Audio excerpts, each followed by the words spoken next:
रामायणातील श्रीराम कथा मनावर शृंगार करतात.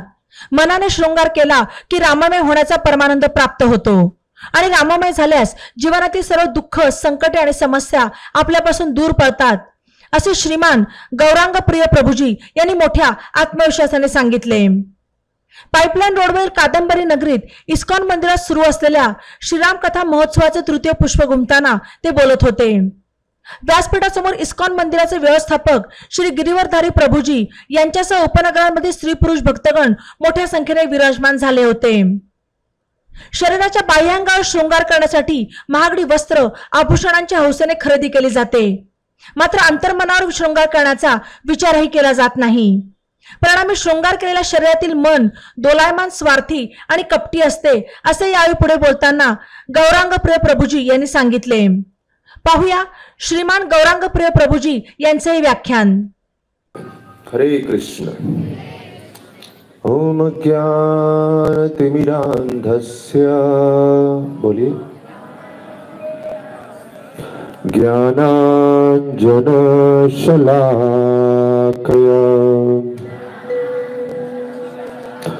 चक्षुरुन्मीलितं येन तस्मै श्री गुरवे नमः. नमः ओम विष्णुपादाय कृष्णपृष्ठाय भूतले श्रीमते भक्तिवेदांत स्वामीनिति नामिने. नमस्ते सारस्वते देवे गौरवाणी प्रचारिणे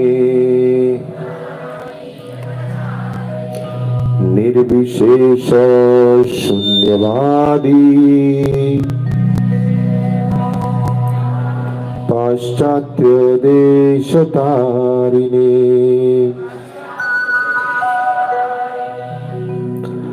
जय श्री कृष्ण चैतन्य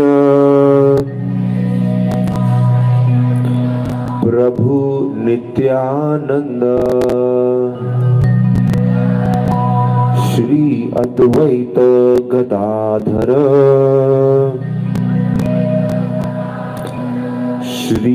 श्रीवासादि गौर भक्त वृंद.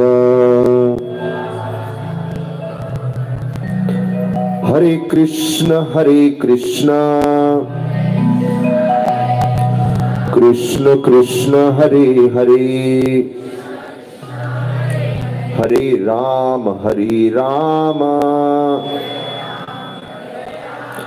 राम राम हरे हरे.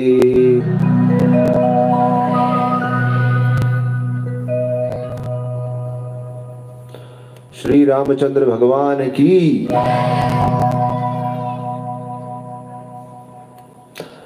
कल का कार्यक्रम हमने संपन्न किया, कैसे अयोध्या में उत्सव हुआ, श्री रामचंद्र जी का प्राकट्य हुआ, लक्ष्मण, भरत, शत्रुघ्न, खूब सेलिब्रेशन हुआ, उत्सव हुआ. हमारी पूरी संप्रदाय ही यही है कि कैसे हर एक घर में, हर किसी के हृदय में प्रति क्षण एक उत्सव का माहौल बना दे. तुंडे तांडविनी रतिम वितनुते तुंडावली लब्धये कर्ण क्रोध कदम्बिनी घटयते कर्ण अर्बुदेभ्य स्पृहाम चेतः प्रांगण संगिनी विजयते सर्वांद्रियाणि कृति नो जाने जनिता कियद्भिरमृते कृष्णेति वरणम द्वयी. बोले भगवान का जो नाम है ना, कृष्णा, बोलिए सब लोग. राम, ये दो अक्षर हैं. जब ये दो अक्षर मेरी जिह्वा पे आते हैं, मेरी जिह्वा पे नाचते हैं, मेरी जीभ को, जिह्वा को इतना आनंद मिलता है इच्छा होती है एक नहीं लाखों लाखों जिह्वाएं हो जाए। किसी को अगर रसगुल्ला पसंद है, गुलाब जामुन पसंद है, किसी को बर्फी पसंद है, किसी को खीर पसंद है। कभी कभी प्रसाद में इतना खीर बांटने को रेडी होते हैं, लेकिन हमारा ये जो पेट है इतना ही खा सकता है। कभी किसी के जीवन में ऐसा हुआ है, सामने इतना खाने को उपलब्ध हो लेकिन शरीर में कैपेसिटी नहीं है? हाथ ऊपर कीजिए, कभी ऐसा हुआ है तो। शरीर छोटा पड़ गया, पेट छोटा पड़ गया, तब इच्छा होती है काश ऐसा होता कि हमारे बस आज एक समय के लिए इतना गुलाब जामुन खाना है, इतना रसगुल्ला खाना है और एक शरीर मिल जाए तो खा सके, क्योंकि इतना स्वादिष्ट है, लेकिन और डालेंगे तो बाहर आ जाएगा। जीभ मांगती है लेकिन शरीर बोलता है ना ना ना, और नहीं। सब बोलिए ना ना ना ना ना। हाँ, शरीर बोलता है नहीं, फिर से बोलिए ना ना ना ना ना। लेकिन जीभ बोलती है हाँ हाँ हाँ हाँ हाँ। बोले जैसे खाने की वस्तु में होता है ना, ऐसे ही भगवान के नाम में होना चाहिए। आपका नाम बोलो, आज 1 घंटा जप करो, अरे 1 घंटा के 2 घंटा करेंगे, 3 घंटा करेंगे। अभी हम अंदर प्रवेश किए तो बच्चे लोग घेर लिए सब, प्रभु जी आज भी नाचेंगे, हम कीर्तन में नाचेंगे साथ में। उनका बस चलता तो कथा कैंसिल करवा के कीर्तन ही करवाते। वो मेरे को बोले भी आप ये वाला भजन जरूर गाना, मैंने बोला आज नहीं, वो भजन कल गाएंगे। तो उत्साह था इतना, देखो सब बैठे हैं सामने। तो जब राम जी अयोध्या में आए, अयोध्या में बड़ा उत्सव का वातावरण हो गया, बहुत ही बढ़िया उत्सव था। और उत्सव की सबसे जो महत्वपूर्ण बात होती है संगीत, गाना, नाचना। इसीलिए कीर्तन में सब लोग नाचते हैं, गाते हैं, उत्साह से भाग लेते हैं। अनेक अनेक संगीतमय कार्यक्रमों का आयोजन किया गया। देखिए बहुत सुंदर बात है, अभी थोड़ी देर पहले रोशनी नहीं थी, लाइट नहीं थी, इसीलिए हम लोग, इलेक्ट्रिसिटी नहीं थी, तो थोड़ा लेट हो गया कार्यक्रम। तो मेरे को याद आ रहा था जब राम जी विष्णु के रूप में गरुड़ जी पे प्रकट हुए, तो हाथ में शंख चक्र गदा धारण किए थे, और चक्र जो था बहुत चमक रहा था, रोशनी प्रकट हो रही थी। और भगवान बोल रहे थे आपके जीवन में जो दुखों का अंधकार हो गया है वो ज्यादा समय तक नहीं रहेगा, जल्द ही कृपा की रोशनी प्रकट होगी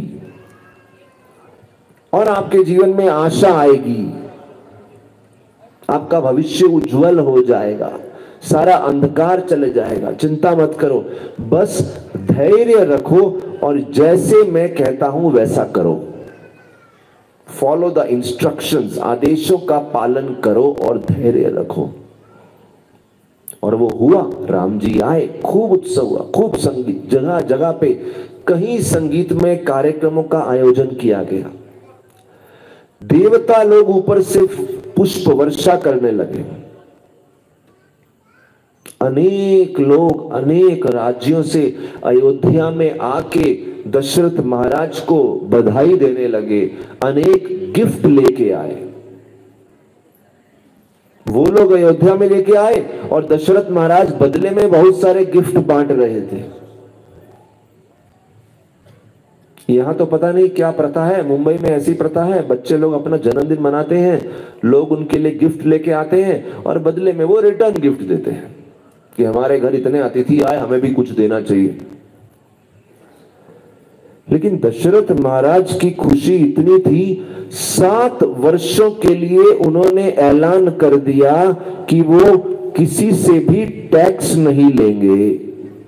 इतना आनंद था 7 वर्षों के लिए कि हम टैक्स नहीं लेंगे। ऐसा जो उनसे मुख से निकला, 7 सालों तक हम किसी से टैक्स नहीं लेंगे। इतने खुश।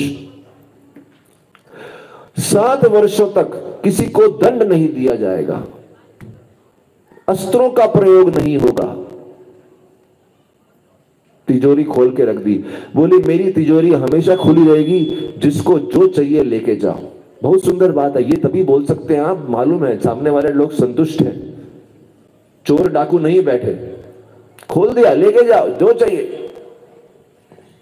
जितने भी लोग कैदी हैं, जेल में हैं, उन सब को रिहा कर दिया जाएगा, छोड़ दिया जाएगा, उनकी जो दंड है माफ कर दिया जाएगा। इतनी खुशी थी। खुशी मतलब प्रेम, खुशी मतलब अनुकंपा, खुशी मतलब दया, खुशी मतलब दान। और बोले जैसे कल बात कर रहे थे हम दान की, ब्राह्मणों को तो दान दिया ही, पुजारियों को, पुरोहितों को दान दिया, अत्यंत दान दिया। कोई भी दुखी नहीं रहना चाहिए, सबकी सारी इच्छा पूर्ण होनी चाहिए। सब गरीब लोगों को भी पूर्ण रूप से दान दिया। और बड़ी सुंदर बात है, जहां एक तरफ समाज की सेवा हो रही थी, मंदिरों में विग्रह की सेवा का स्टैंडर्ड और बढ़ा दिया। अगर भगवान को 56 भोग लगता है, आज से 108, 1008 भोग लगेगा। विग्रह का श्रृंगार और अच्छे ऐश्वर्य से होगा। विग्रहों का श्रृंगार, विग्रहों का ड्रेस, पोशाक, सब कुछ अत्यंत उत्तम होगा। खुशी है। लेकिन अभी इंटरेस्टिंग बात यह है कि राम जी के जन्म पे ही खुशी नहीं थी। कभी कभी लोगों को बच्चे की जन्म की खुशी होती है। एक महिला बता रही थी मेरे को, उनकी उम्र 22-23 साल है, उनके पुत्र का जन्म हुआ, बड़ी खुश थी। पुत्र का जन्म, पुत्र का जन्म, पुत्र का जन्म, सबको फोन कर रहे हैं, अरे हमारे पुत्र का जन्म, पुत्र का जन्म, पुत्र का जन्म हुआ। 4 दिन बाद मुझे उनका परिवार फोन करता है, प्रभु जी हमारी बेटी तो रोती जा रही है। मैं बोला क्यों रो रही है? अरे उसको बेटे का पोषण करना बड़ा भारी पड़ रहा है, वो तो सोने ही नहीं देता उसको। दिन में रोता है, रात को रोता है, कभी भी उठा देता है, हर 2 घंटे बाद उसको दूध पिलाना पड़ता है। इतनी समस्या, बोले वो तो परेशान हो गई, बड़ा संकट में है। क्योंकि मां बनने के लिए बहुत क्षमता चाहिए, बहुत, मां बनना आसान काम नहीं है। और अगर एक माता, चलो इसलिए बोलते हैं ना, हर पुत्र के या पुत्री के संतान के जन्म के साथ एक मां का जन्म होता है। भगवान कृष्ण वात्सल्य को बड़े ऊंचे स्थान पे रखे हैं। मां का वात्सल्य बड़े ऊंचे स्थान। कृष्ण किसी के सामने डरते नहीं थे, लेकिन मां यशोदा के सामने कांपते थे। ऐसा गोप्या ददे त्वयि कृतागसि दाम तावत, बोले रस्सी से बांधा कांप रहे हैं कृष्ण, उनका काजल पूरा मुख पे फैला हुआ है, रो रहे हैं। मैं आपको बताता हूं, कभी कभी लोग हमसे पूछते हैं, अरे आप साधु बन गए, आपके माता पिता रोए नहीं, दुखी नहीं हुए? कभी कभी लोग हमसे कहीं, कभी ट्रेन में जा रहे हैं, फ्लाइट में जा रहे हैं, मिल जाते हैं, अरे आप अच्छा आप डॉक्टर हैं? ओह अच्छा, आपके पिताजी डॉक्टर, आपकी माताजी डॉक्टर, आपके दादाजी डॉक्टर। कभी बातचीत में पूरा परिवार का निकल आता है, पूरा इतिहास कि जीवन में कौन कौन डॉक्टर है। हमारा तो पूरा परिवार ही डॉक्टर, पिताजी डॉक्टर, दादाजी डॉक्टर, माताजी डॉक्टर, सभी डॉक्टर। तो जब वो पूछे, हाँ आपके माताजी दुखी नहीं हुई? तो मैं कभी कभी एक कहानी बताता हूं। हमारे मंदिर में ही एक दूसरे साधु हैं, उनकी माताजी, वो व्यक्ति जब घर से निकले, मैं आपको ये कहानी क्यों बता रहा हूं, एक माँ का प्रेम कितना ऊंचा बताया गया है। बोले जब घर से निकले तो इतिहास बताता है, बड़े बड़े साधु, शंकराचार्य, बड़े बड़े साधु जब घर से निकले तो उस प्रेम के बंधन को तोड़ना पड़ा, तोड़ के भाग गए, भगवान को प्राप्त करना है। वो एक युवा अवस्था का पागलपन, निकल गए। उनकी, वो बता रहे थे, वो उनकी मां को छोड़ के चले गए, 20 साल अनेक सेवाएं करते रहे। एक दिन अपनी माता के पास गए, सुनने वाली बात है बहुत, मेरे को एक मां के प्रेम कितना गहरा हो सकता है मेरे को समझा। तो वो 20 साल सेवा किए अनेक प्रकार की। एक दिन अपनी माता से मिलने गए तो माता से बोलते हैं कि माता, मैं 20 साल पहले घर छोड़ दिया, मेरा भाई था आपके साथ, बाकी परिवार वाले थे, लेकिन मैं छोड़ के चला गया और आपने, उस समय मेरी उम्र थी 22 साल, वो बता रहे हैं अपनी माता को, बोले उनकी उम्र थी 22 साल, 22 सालों तक आपने मेरा पोषण किया, मुझे बड़ा किया, मेरे ऊपर इतना ध्यान दिया, एक एक क्षण नजर रखा, जन्म दिया, 9 महीने गर्भ में रखा। जब मैं छोड़ के चला गया और 20 सालों तक आपकी तरफ मुड़ के नहीं देखा, आपके मन में मेरे प्रति क्रोध नहीं है क्या? और फिर वो साधु अपने मुख से एक बड़ी सुंदर बात बोले, बोले मैं आज 6 वर्ष किसी को प्रेम दिया, किसी का पोषण किया, किसी का देखभाल किया, 6 वर्ष के बाद उस व्यक्ति ने मुझसे अच्छा व्यवहार नहीं किया, मुझे उसको माफ करना बड़ा कठिन हो जाता है। मैं आपसे पूछता हूं, कभी आपके जीवन में किसी ने आपको दुख दिया, जिसके लिए आपने बहुत कुछ किया, उसको माफ करना कठिन हुआ हो? हाथ ऊपर करो, कभी ऐसा हुआ है? कुछ लोग कर रहे हैं, मैं भी उनमें से करता, मेरे को भी हुआ है, सबको होता है, दुख होता है। अरे इतना इतना करने के बाद 6 वर्षों से हम इतना कर रहे हैं और ऐसा कठिन काम कर, ऐसा गलत काम कर दिया, दुख होता है। और कभी कभी इतना दुख होता है कि जीवन भर माफ करने का मन नहीं करता। और यहां तो जितना एक मां अपने बच्चे के करती है ना, उतना हम कभी भी किसी के लिए नहीं कर सकते। तो उस मां ने अपने बच्चे के लिए 22 वर्षों तक कुछ किया, उसके बाद 20 वर्ष वो पुत्र अपनी मां की तरफ देखा नहीं। जब मां की तरफ देखा, मां से पूछा कि आपको कष्ट हुआ, आपको दुख हुआ? मां बोलती, अरे दुख तो हुआ, छोड़ो। बोलते हैं आपको मेरे प्रति कुछ क्रोध नहीं है, कुछ घृणा नहीं है, कुछ नफरत नहीं है, त्यागने का मन नहीं करता? वो मां हंस भी रही थी, रो भी रही थी और बोल रही थी कि तुम कैसा पागलों जैसी बातें कर रहा है। एक मां कभी अपने पुत्र से क्रोधित होकर उसको त्याग सकती है क्या? बोले पुत्र कुछ भी करे, चलो चाहे साधु बना, कुछ अच्छा काम करने के लिए बना, लेकिन अगर पुत्र कुछ बुरा काम करने के लिए भी कुछ करे, जब वापस आता है मां उसको प्रेम ही देती है। ये प्रेम है माता का।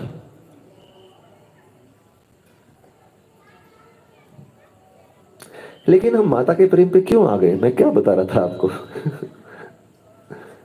हम क्या बता रहे थे? किसी को याद है? चलो अभी मैं आपका क्विज लेता हूं, जो बताएगा उसको इनाम मिलेगा। क्या बता रहा था मैं?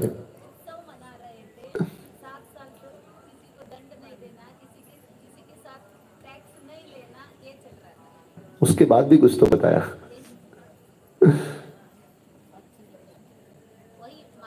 कुछ तो मैं पॉइंट बता रहा था माता के बारे में। हाँ बताओ।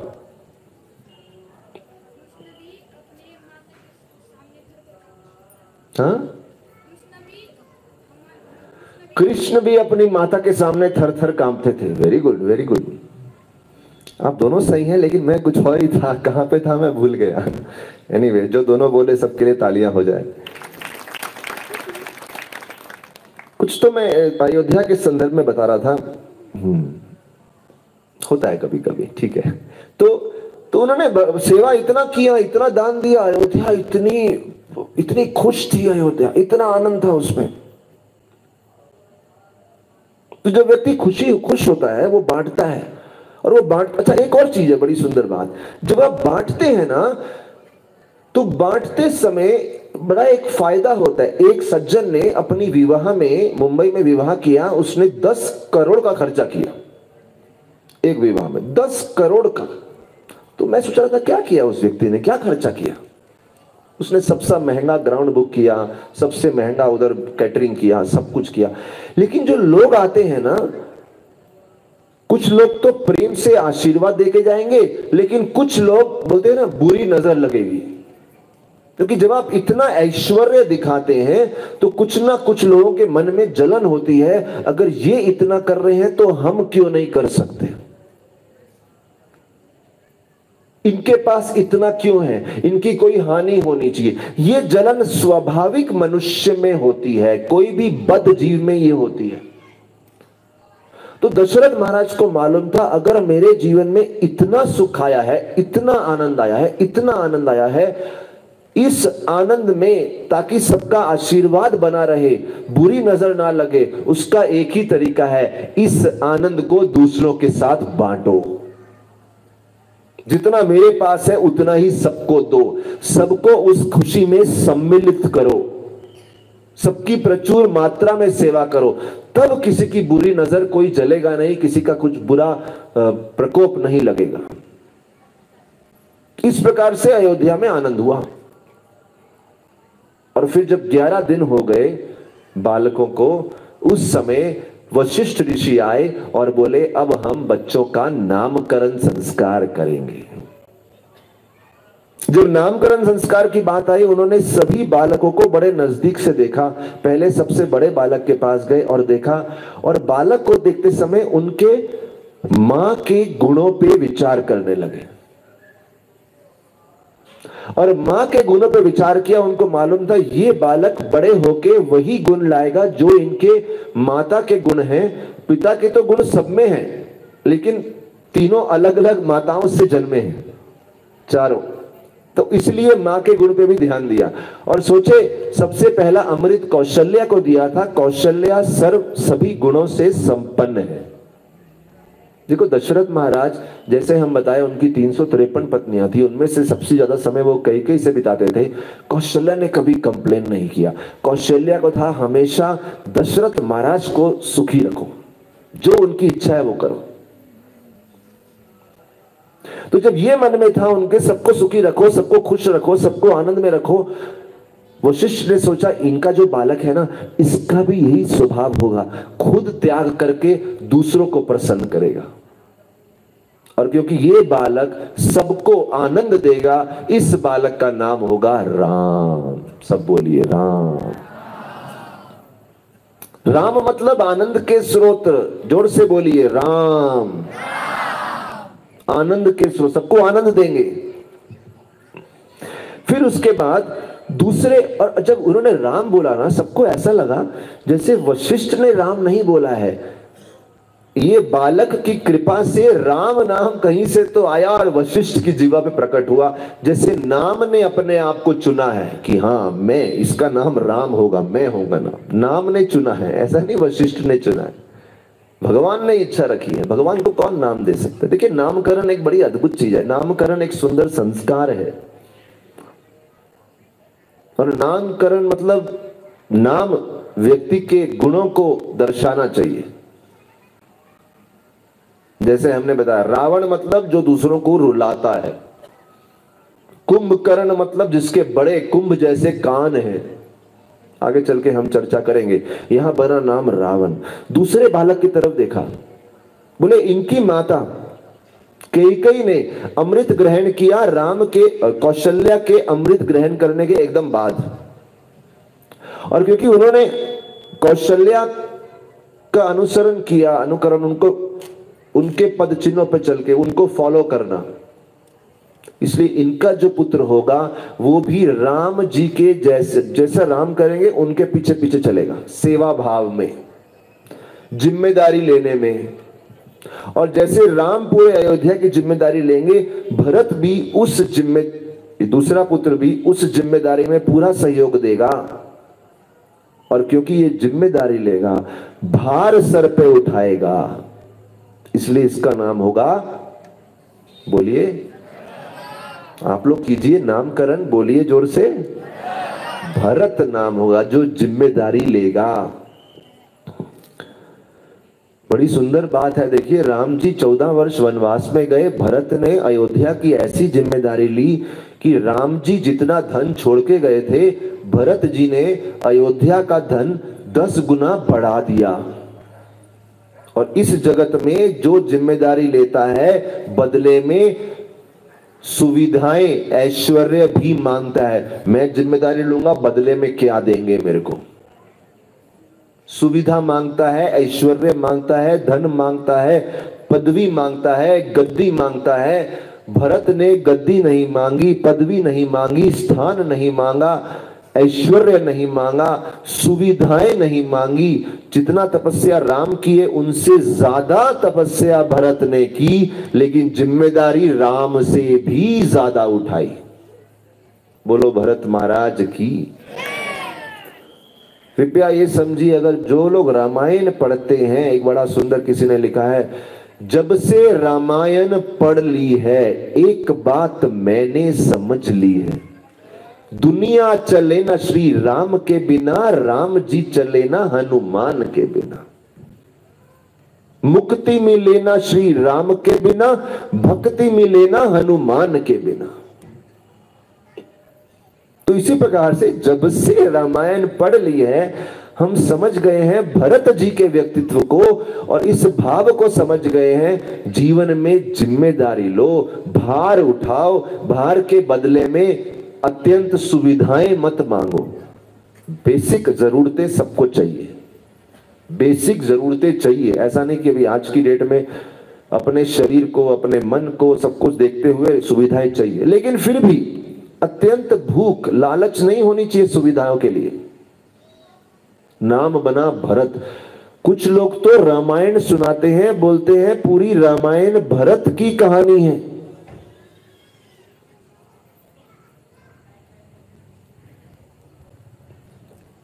एक पुरुष की विवाह हो गया, उसका विवाह हो गया, उसकी पत्नी साथ में रहने को आई, साथ में रह रहे थे, पुरुष के माता पिता भी साथ में रह रहे थे।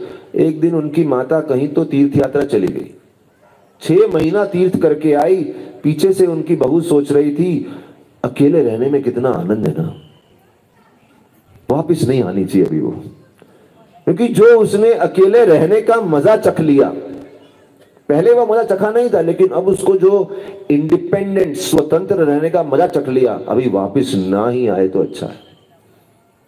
ये खुल के बात हो रही थी परिवार में। भरत ने बोला राम जी अगर जिस डेट पे बोले हैं वापस नहीं आए अगर उस दिन, मैं आत्महत्या कर लूंगा, राम जी के बिना नहीं रह सकता। इस 7 दिन के सत्र में हम उस प्रसंग तक तो नहीं पहुंचेंगे, तो अभी से बता रहा हूं भरत का मतलब क्या है। यहां तक कि जब राम जी लंका से वापस आए, रावण का वध करके वापस आके हनुमान जी को भेजा, हनुमान पहले आप जाओ, भरत का चेहरा पढ़ के आओ, भरत के चेहरे पे थोड़ी सी भी इच्छा है राज करने की तो मैं नहीं जाऊंगा वापस। देखिए हम अगर किसी को अपना प्रॉपर्टी देके जाते हैं, हमारी ध्यान रहता है अरे पीछे से कब्जा तो नहीं कर लिया, उसको बताओ मैं आ रहा हूं, मेरा धन मेरा अधिकार बना रहना चाहिए। और जब चले जाते हैं तो कभी कभी अधिकार चले जाता है लंबे समय, 14 वर्ष क्यों भेजे, 14 वर्ष के लिए, 14 वर्ष चले गए मतलब मरे समान हो गए। 14 वर्ष में लोग भूल जाएंगे अयोध्या वाले। लेकिन भरत ने याद रखा और बोले, भरत, हनुमान ने देखा कि भरत आत्महत्या करने वाले थे कि राम वापिस नहीं आए। हनुमान जी ने रोका, बस थोड़ी देर रुक जाओ, राम आ रहे। इतना प्रेम, इतना सेवा भाव कि बड़े भाई के आश्रय में ही रहूंगा। कभी कभी कितने लोग अपने आप को कोसते हैं, अरे मैं छोटा क्यों पैदा हुआ, बड़े भाई से स्वतंत्रता चाहिए। अरे यहां पे तो इतना सेवा भाव है बस उस आश्रय में। इसलिए वशिष्ठ ऋषि ने बोला इनका नाम होगा भरत। बाद में 2 पुत्र थे, लक्ष्मण और, जोर से बोलिए। तो लक्ष्मण की तरफ देखा, बड़े नजदीक से देखा, बोले इनकी मां के गुण क्या हैं। हमने बात की थी कल या परसों, इनकी मां के गुण क्या थे, सेवा और सहयोग, सर्विस एंड कोऑपरेशन, सबको साथ में लेके चलना, सेवा करना, व्यक्तिगत सेवा करना, हर प्रकार से कोऑपरेट करना। बोले लक्ष्मण में ये गुण होंगे। राम कैसा भी व्यवहार करेंगे लक्ष्मण साथ में चलेंगे। कभी राम गुस्सा करें, प्रेम दिखाएं, कुछ भी करें, लक्ष्मण पीछे पीछे। और इसलिए लक्ष्मण है, इनके पास लक्ष्मी है। कौन सी लक्ष्मी है, सेवा की लक्ष्मी है। इस व्यक्ति के पास सेवा की लक्ष्मी है, इसीलिए इनका नाम होगा लक्ष्मण। सोचिए अगर रामायण सुन के समाज बड़ा हो, बच्चे बड़े हो, क्या संस्कार होंगे, क्या उत्तम संस्कार होंगे। बंद कर दो सारे फोन, सारे वीडियो, ये फलाना, रामायण सुनाओ बस घर में बच्चों को, और कुछ नहीं चाहिए, उत्तम संस्कार होंगे। और शत्रुघ्न की तरफ देखा, बोले ये तो इसके गुण तो और विशेष, क्योंकि सबसे बड़ा शत्रु क्या होता है, शत्रु होता है अहंकार। शत्रुघ्न उस अहंकार को मार देंगे। बोले ये राम की सेवा के पीछे नहीं भागेंगे, राम के सेवक की सेवा के पीछे भागेंगे। राम के सेवक कौन है, भरत, और ये भरत की सेवा करेंगे। तो इस प्रकार से चारों का नामकरण किया।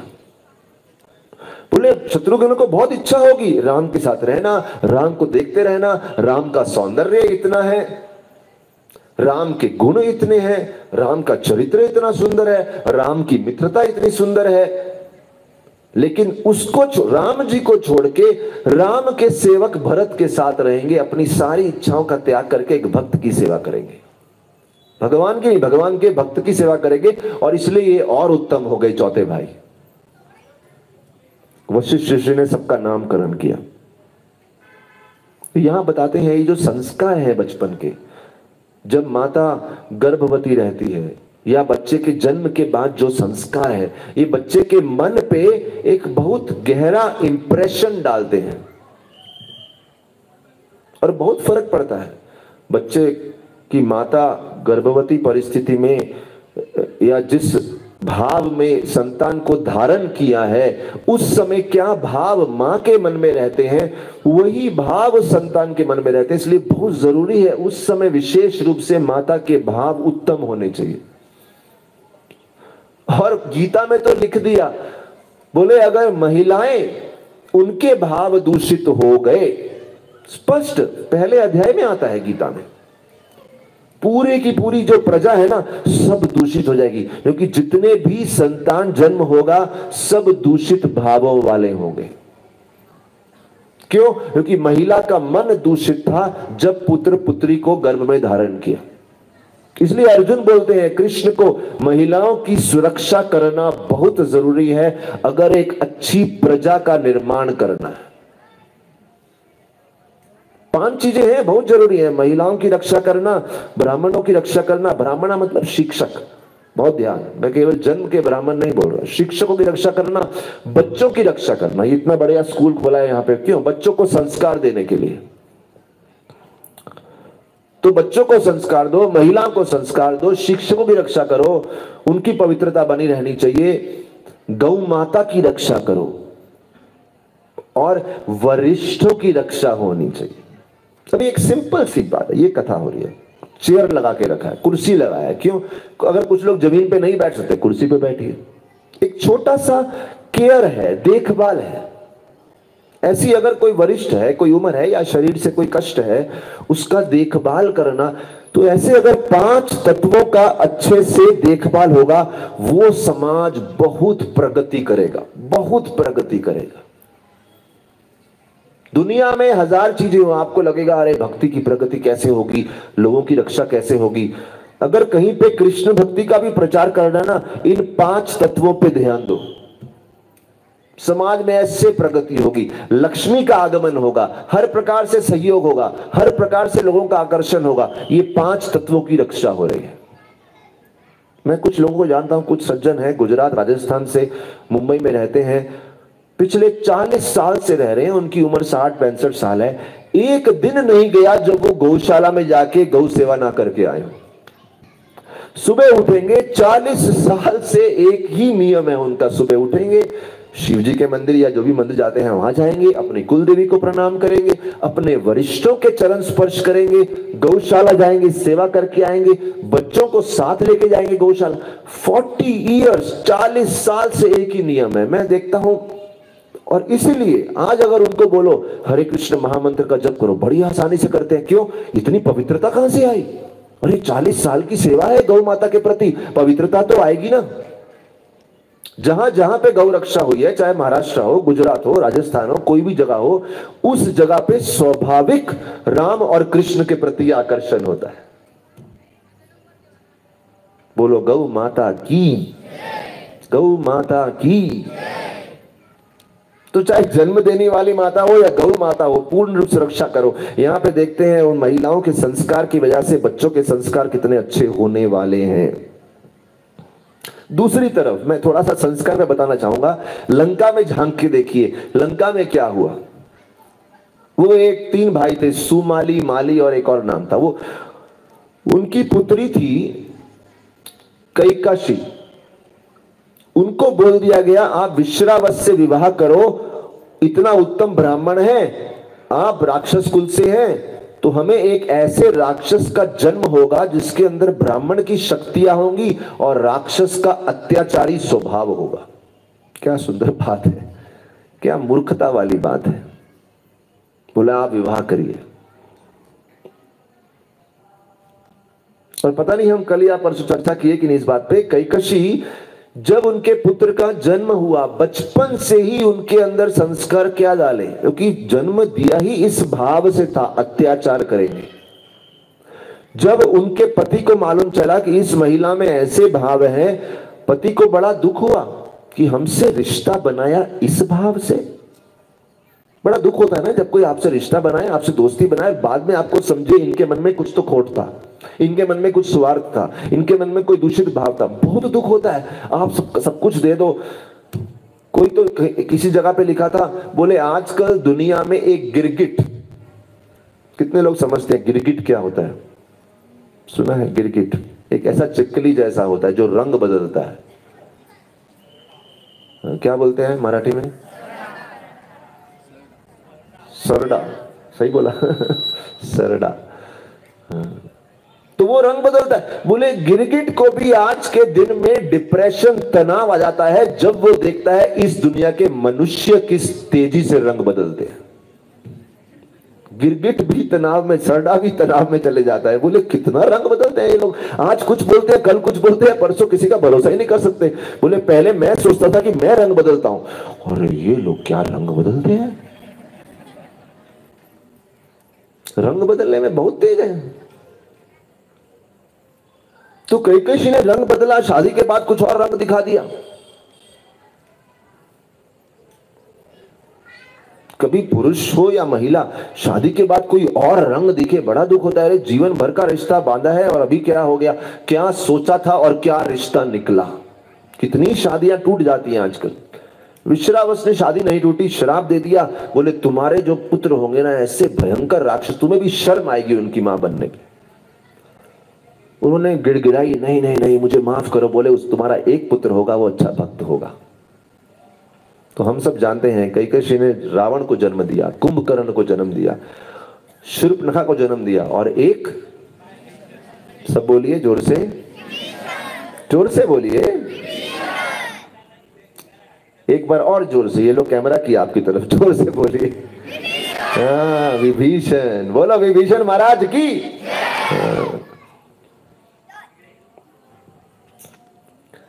रावण का नाम, रावण हम बताए दशानन, दशमुख वाला। अरे क्या तपस्या करता है, इतना तपस्या किया, ब्रह्मा जी प्रकट हो गए, ब्रह्मा जी से मांगा, अरे मेरी मृत्यु, मुझे अमर बनना है। ब्रह्मा जी बोले मैं ही अमर नहीं हूं, तुझे कैसे अमर बनाऊं?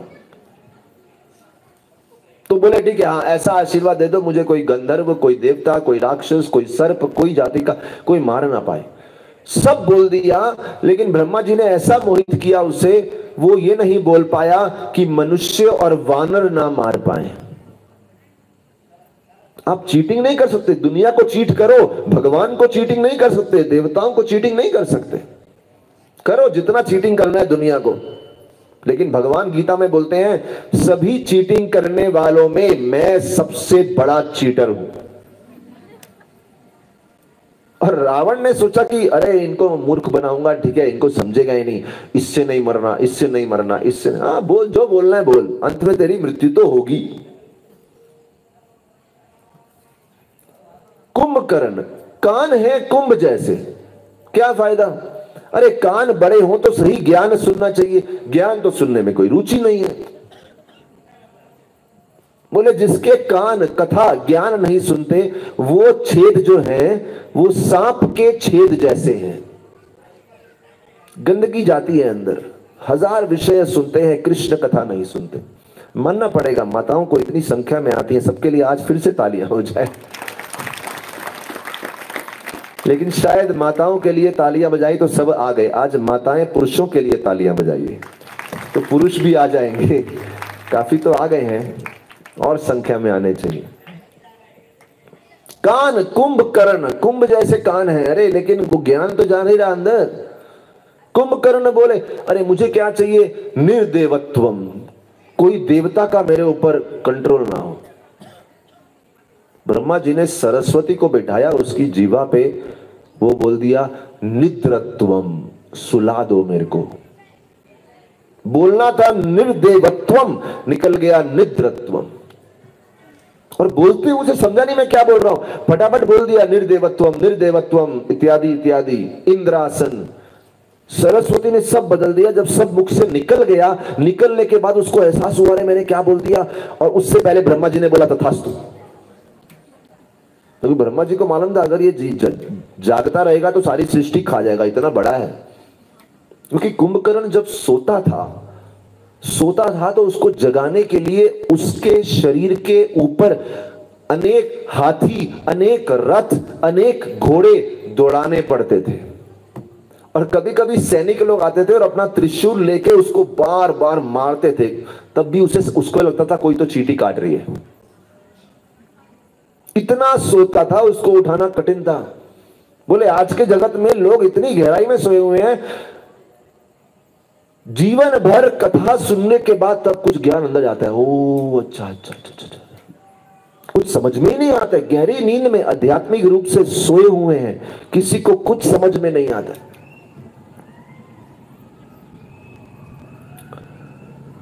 तो कुंभकर्ण जन्म हो गया, उसको आशीर्वाद दिया ब्रह्मा जी ने, 6 महीने तक तुम सोएगा, फिर उठेगा, फिर 6 महीना सो जाएगा, फिर उठेगा, फिर 6 महीना सो जाएगा। कुंभकर्ण, अरे पहले तो ब्रह्मा जी ने बोला तू सो ही जाएगा, निद्रा आसन, सोता रहेगा। कुंभकर्ण ने बोला अरे नहीं नहीं नहीं, जीवन सोने के लिए थोड़ी ना कोई। राक्षसों को भी मालूम है जीवन सोने के लिए नहीं है, आजकल तो कुछ लोग सोते ही रहते हैं।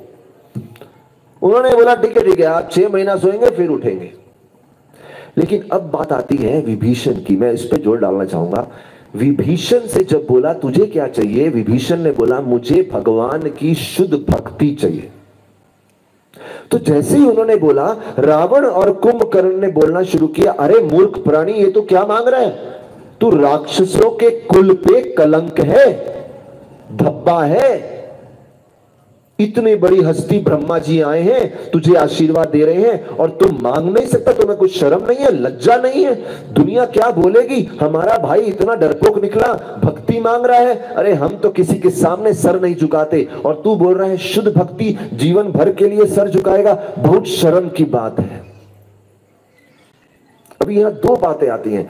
देखिए, जब आप कुछ मांग रहे हैं और दुनिया भर के लोग कुछ बोल रहे हैं, आपको भी डाउट आएगा अपने ऊपर, मैं सही कर रहा हूं कि नहीं। आपके परिवार वाले बोल रहे हैं अरे मत कर ऐसा, तो आपको भी लगेगा अरे इतने शक्तिशाली लोग बोल रहे हैं।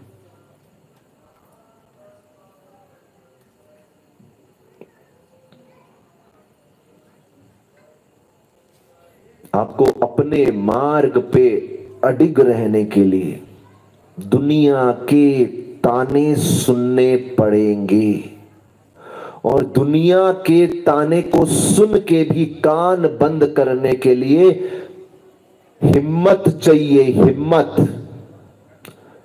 मन में कोई डर नहीं होना चाहिए। इनका नाम था विभीषण, जो किसी से डरते नहीं। मतलब दुनिया उनके ऊपर हंसे लेकिन उनको डर नहीं है। ये मतलब है विभीषण का। आप मंदिर आए, आप हरे कृष्णा जाप करे, आप हरे रामा जाप करे, कीर्तन में नृत्य किए, अनेक प्रकार से भक्ति के कार्यों में जुड़ गए, लोग हंसेंगे। कोई भी अच्छा काम करेंगे, कुछ लोग तो ताने मारेंगे। उन तानों को सहन करने की हिम्मत, उस भय से मुक्त होने की हिम्मत, नाम पड़ा विभीषण। ये पहली बात।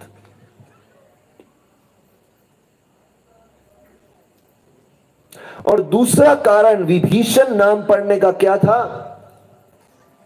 बोले एक तो तानों को सहन करना, एक ताने बाहर से मिलते हैं, एक ताना अंदर से मिलता है। अंदर से व्यक्ति को डाउट आता है, कहीं मैं एक अच्छा मौका छोड़ तो नहीं रहा? ब्रह्मा जी कुछ भी दे सकते हैं मेरे को, और मैं वो सब ना मांगते हुए भक्ति मांग रहा हूं। मतलब जो प्रलोभन है, लालच है, टेम्पटेशन है, उसको सहन करने की हिम्मत।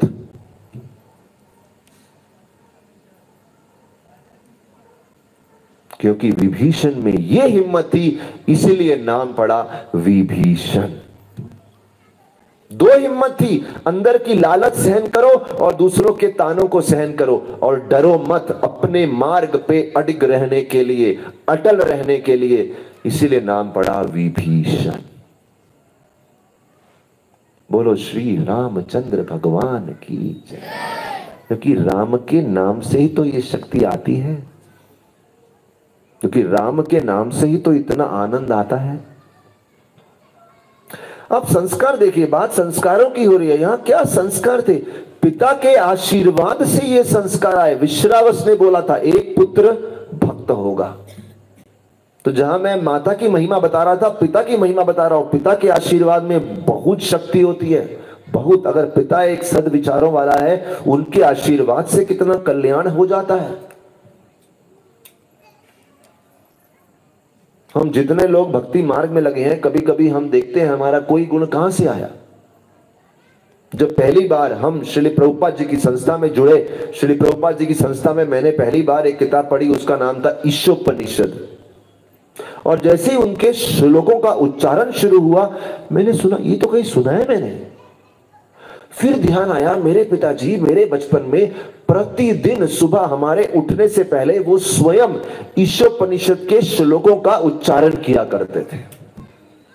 गहरी छाप पड़ जाती है बचपन में, याद रहता है, मतलब नहीं मालूम था लेकिन छाप थी, हाँ ये वही श्लोक है। तब आप समझते हैं आज आप जो कर रहे हैं उसके पीछे माता पिता का आशीर्वाद है। अगर वो नहीं होता तो शायद आप कुछ नहीं कर पाते। विभीषण के ऊपर उनके पिता का आशीर्वाद था। और रावण को, जैसे हम जानते हैं, लंका में स्थान बनाया रावण ने।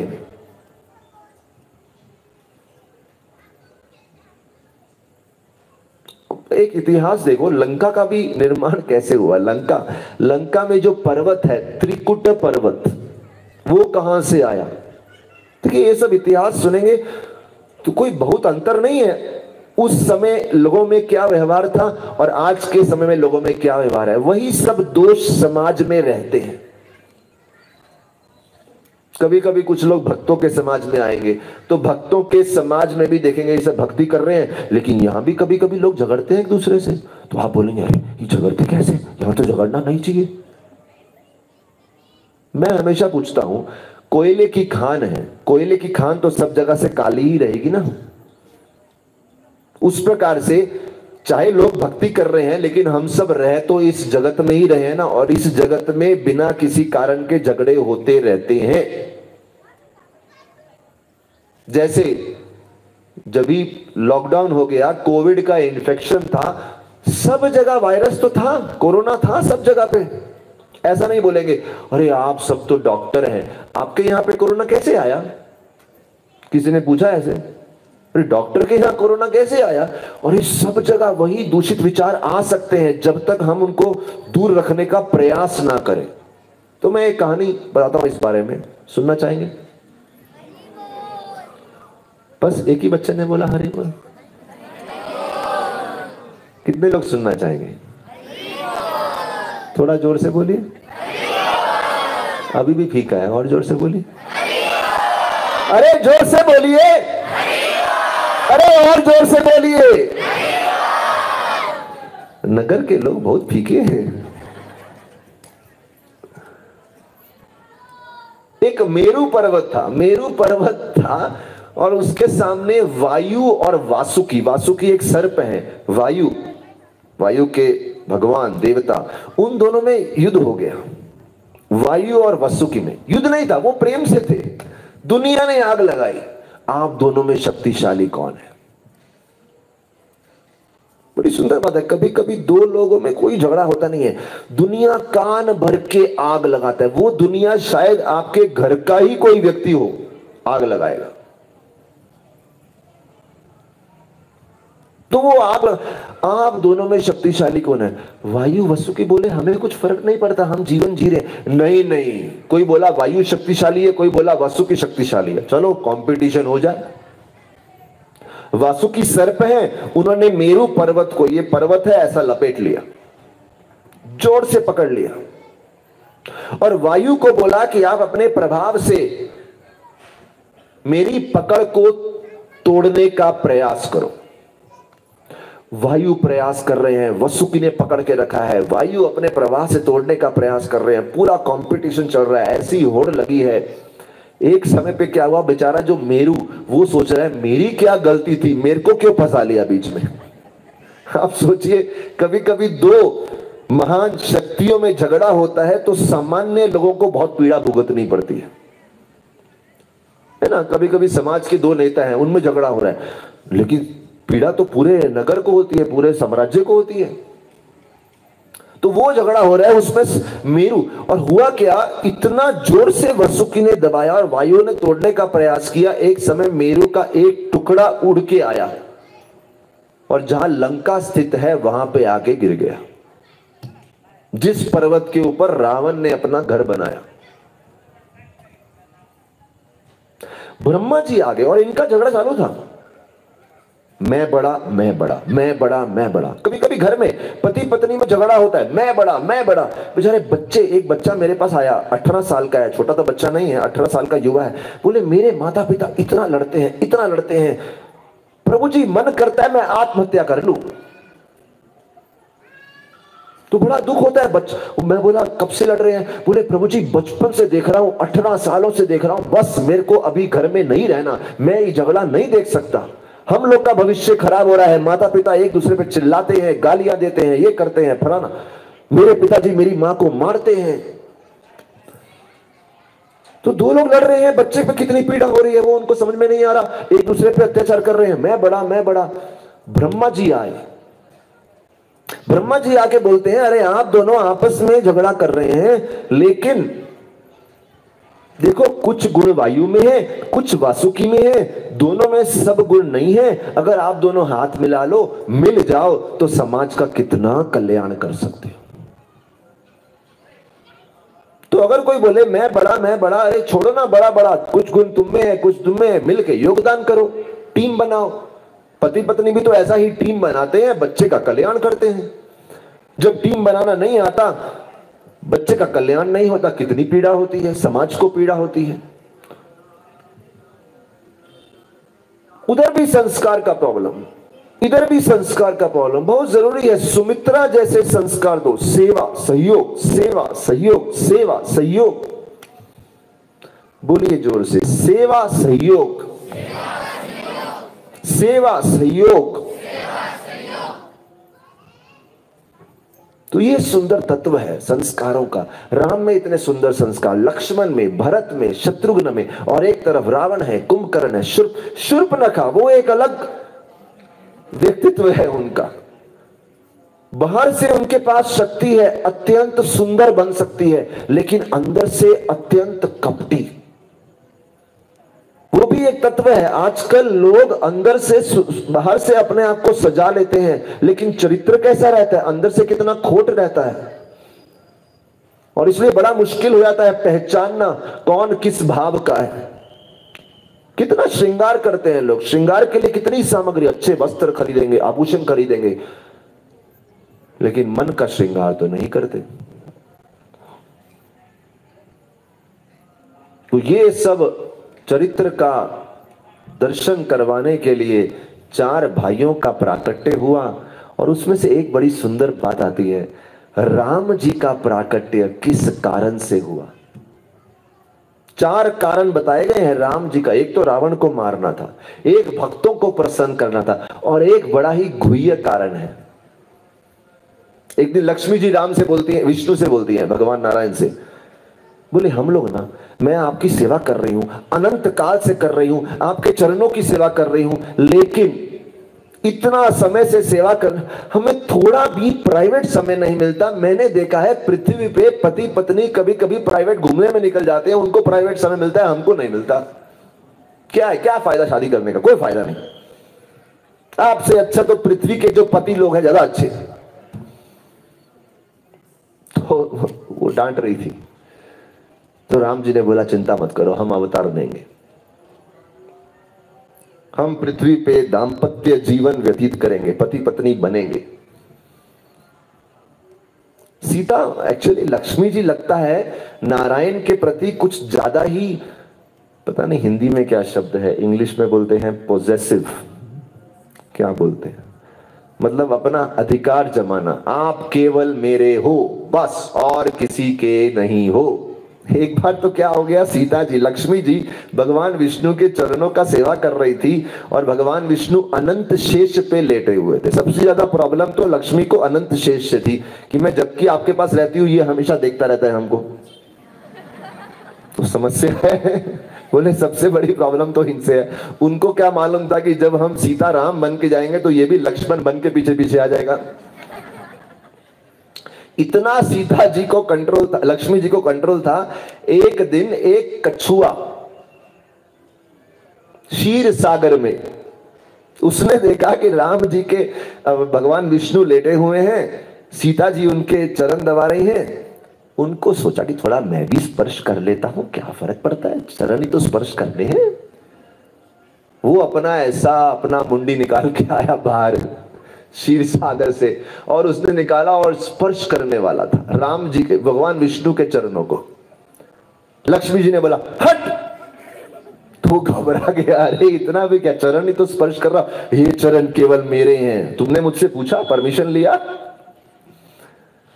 वो कछुए ने ठान लिया, समय आने दो, तुम पृथ्वी पे जा रहे हो ना, मैं वहां छोड़ूंगा नहीं तुमको, मैं आऊंगा, पृथ्वी पे भी आऊंगा। हुआ क्या, जब राम जी को वनवास हुआ तो वनवास के समय वो मालूम है नाव में बिठाना था, केवट आए थे नाव में बिठाने के लिए, और जब वो केवट आए थे उनको गंगा पार करनी थी, राम जी को गंगा पार करनी है, केवट आए हैं और वो केवट बोलते हैं राम जी को आप मेरी नाव में बैठेंगे लेकिन उसके पहले मैं आपके चरणों को अच्छे से धोऊंगा, अभिषेक पाद प्रक्षालन करूंगा। तो तब सीता जी को पहले ही नाव में बिठा दिया, राम जी बाद में बैठने वाले थे, और ये केवट राम जी के चरण पकड़ के बैठ गए और गंगा जल डालते जा रहे हैं और बड़े प्रेम से पूरा टाइम लगा के, और एक दृष्टि से सीता को देख रहे हैं। बोलो क्यों? क्योंकि ये वही कछुआ है, फिर से जन्म लिया है, केवट बन के आया है। बोले हाँ, आराम से प्रेम से, और इतना टाइम लगा रहे हैं, सीता को भी क्रोध आ रहा है, हिम्मत कैसे हुई इसकी? हर किसी का समय आता है, नहीं, हर किसी का समय आता है। उस समय लक्ष्मी जी का समय था, आज केवट का समय था। तो एक कारण यह भी था, राम लक्ष्मी जी चाहती थी हम कुछ समय बिताएं। अच्छा, यहां पे एक छोटा सा एक पारिवारिक टिप देना चाहूंगा, पारिवारिक टिप, कोई भी रिश्ते में टिप। कभी कभी रिश्ते में हर लोगों की ना प्रेम की परिभाषा अलग रहती है। कुछ लोग बोलते हैं कि अगर रिश्ता अच्छा बनाना है तो एक दूसरे की सेवा करो अच्छे से। कुछ लोग बोलते हैं अरे रिश्ता अच्छा बनाना है तो एक दूसरे को उपहार लाके दो। एक पति है, वो आए, बोले प्रभु जी मेरी पत्नी पागल है। बोला क्या हुआ? बोले मैं उसको इतना उपहार देता हूं वो कभी खुशी नहीं होती, हमेशा बोलते अरे नहीं आप तो हमसे प्रेम ही नहीं करते, आप अपनी दुनिया में रहते हैं, क्या है ये सब? तो मैं बोला आप उनसे पूछिए उनकी प्रेम की परिभाषा क्या है। बोले तो जब उनको बिठाया उनसे पूछा, बोले घर में इतना काम पड़ा है, सारा काम मुझे करना पड़ता है और ये नई नई साड़ियां लाके देते रहते, क्या करूंगी मैं साड़ियों को? अरे थोड़ा घर में काम में हाथ बटाओ, सहायता करो। एक और पति बोले मुझे तो अच्छा लगता है रिश्ते में अगर कोई दो शब्द मीठे बोल दे मेरे लिए। और ये मैं सिर्फ पति पत्नी की बात नहीं कर रहा, कोई आपका मित्र है, मंदिर में भक्त है, आप किसी के लिए कितना भी सेवा करेंगे लेकिन उसको तभी लगेगा किया है जब उसकी भाषा में कुछ करेंगे। जैसे शायद आप लोग को पता नहीं, हिंदी मेरी समझ में आ रही है, सब लोग को आ रही है, कुछ लोग को शायद नहीं भी आ रही हो, उनकी भाषा में मराठी में करें तो और अच्छा लगेगा, अरे ये तो अपनी भाषा बोलते हैं। जैसे मैं पंकज नेत्र प्रभु जी का, पंकज नेत्र ना प्रभु जी का नाम, कहाँ पे? हाँ यहाँ बैठे हैं। मैं उनके घर पे गया तो मालूम चला अरे आप पंजाबी हैं, मैं भी पंजाबी हूँ। अपना लैंग्वेज सेम हो गया, भाषा हो गई ना एक, तो कोई अपनी भाषा बोले तो लगता है हाँ सब बात समझ में आ रही है। ऐसे ही प्रेम की भी एक भाषा होती है। किसी किसी को लगता है कि आपने प्रेम पूर्वक संवाद किया जब उसके लिए दो शब्द तारीफ के बोल दिए, और किसी की आप कितनी भी तारीफ करो उसको तभी अच्छा लगेगा अगर उसके साथ काम में हाथ बटाओगे। और किसी की तारीफ भी करो, काम में हाथ भी बिठाओ, लेकिन जब तक उसके लिए कुछ उपहार नहीं दोगे उसको अच्छा नहीं लगेगा। उसकी भाषा वो है। तो भगवान नारायण लक्ष्मी के लिए कुछ भी कर दे। अच्छा हाँ, और कुछ लोग को गिफ्ट नहीं दो चलेगा, उनकी तारीफ मत करो चलेगा, उनकी सेवा मत करो चलेगा, उनके साथ थोड़ा समय बिता लो और उनके कुछ दुख को सुन लो, उनकी बात सुन लो, उनको लगता है हाँ आप सच में प्रेम पूर्वक आदान प्रदान किया। कितने लोग मेरी बात समझ रहे हैं? समझ रहे हैं? सबकी भाषा अलग रहती है। ये भी एक भाषा है, जैसे हिंदी, मराठी, गुजराती, मारवाड़ी, पंजाबी, सब भाषाएं हैं। ऐसे ही रिश्तों की भी भाषाएं हैं। कभी कभी आप सब कुछ देने के बाद भी दूसरा सुखी नहीं होगा। नारायण ने लक्ष्मी के लिए सब कुछ किया, लक्ष्मी बोलती है नहीं, अभी हम कुछ समय साथ में समय बिताएंगे। तो राम जी का ये कारण था पृथ्वी पे आने का। इसलिए कभी कभी रिश्तों में झगड़ा होता है तो रिश्तों में पूछना चाहिए, क्यों मेरा इतना करने के बाद भी आप क्यों नाराज हैं? आपकी भाषा क्या है? ओ, जब वो समझे आपकी भाषा क्या है, ओ अच्छा अच्छा, ये करेंगे तो आपको संतुष्टि मिलेगी। अच्छा, भाषा। तो ये सबसे बड़ा कारण था राम जी के आने का। ये आंतरिक कारण था। बाहर तो रावण वावण तो ऐसे कर लेंगे, वो रावण को मारना तो बाय हाथ, वो तो हनुमान जी को ही बोल जा मारा, उनको आने की जरूरत नहीं थी। लेकिन ये एक फैमिली रीजन था, सीता को खुश करने के लिए। चलो जाएंगे, साथ में समय बिताएंगे। और इसीलिए जब आए, विवाह हो गया, 12 साल अयोध्या में रहे। 12 साल अयोध्या में रहने के बाद सीता बड़ी बेचैन हो रही थी। बोले आए तो थे साथ में बिताने के लिए और यहां तो समय ही नहीं मिलता। क्यों? अभी देखिए, अगर किसी बहू को दुख है अगर, तो वो बोले, सीता बोलती है मेरी तो 353 सास है, समय ही नहीं मिलता। इतनी सारी माताओं को राम समय देते हैं, मुझे समय नहीं देते। इतने तो रिश्तेदार हैं, और ऊपर से भाइयों से प्रेम, ऊपर से इतना मंत्रियों से प्रेम, नागरिकों से प्रेम, और एक समय ही नहीं देते। तो सीता प्रार्थना कर रही थी, क्या ऐसा हो कि हमें समय मिले। तो राम जी ने ऐसा आयोजन किया, वनवास हो जाए। वनवास में केवल राम और सीता, और लक्ष्मण भी आए। तो लक्ष्मण दूर से ही, अगर आप चित्रकूट जाएंगे तो एक जगह है राम शैया, राम सोते थे वहां पे, और लक्ष्मण का जो पर्वत है वो दूर है। लक्ष्मण अपनी कुटिया दूर बनाते थे, राम लक्ष्मण इधर, तो राम सीता इधर। आप 14 साल साथ में रहो। और उसमें बड़ी अच्छी बात है, देखिए जब कोई चीज हमारे पास होती है ना, उसकी कीमत उतनी कम हो जाती है। जब कोई चीज हमारे पास नहीं होती उसकी बहुत कीमत रहती है, और जब कोई चीज हमसे छूट जाती है तब उसकी कीमत समझती है। जब हमारे पास होती है ना, उसकी कीमत नहीं समझती। 13 साल सीता को राम मिल गए ना, माता सीता का मन थोड़ा भटकने लगा। जब हिरण सामने आ गया, बोले मुझे ये हिरण चाहिए। राम ने बोला अरे ये हिरण नहीं, राक्षस नहीं, मुझे ये हिरण चाहिए। इतनी लालच हो गई उस हिरण के लिए, उस हिरण की वजह से उनको 1 वर्ष तक राम से दूर रहना पड़ा। 13 वर्ष राम थे साथ में। कीमत चली जाती है। जब कोई चीज मिल रही है उसकी कीमत समझो।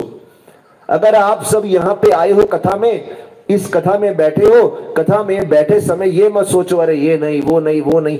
इस समय जो मिल रहा है, इस संगत को, इस वातावरण को, इस प्रेम को, इन कथाओं में आनंद लो, रम जाओ पूरी तरह से।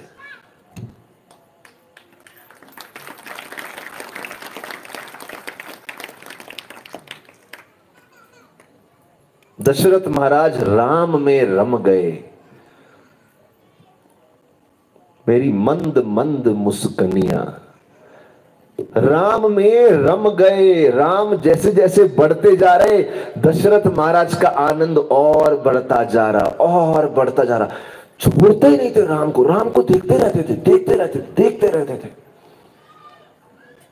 राम को वशिष्ठ के आश्रम जाना था। वशिष्ठ बोले नो दशरथ आप नहीं आ सकते। क्यों?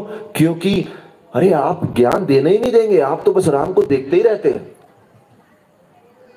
ऐसा सुंदर मुस्कान, हर दिन राम का सौंदर्य बढ़ता जाए और दशरथ को लगे इससे सुंदर हो ही नहीं सकते, अगले दिन और बढ़ जाए, इससे सुंदर हो नहीं सकते और बढ़ जाए।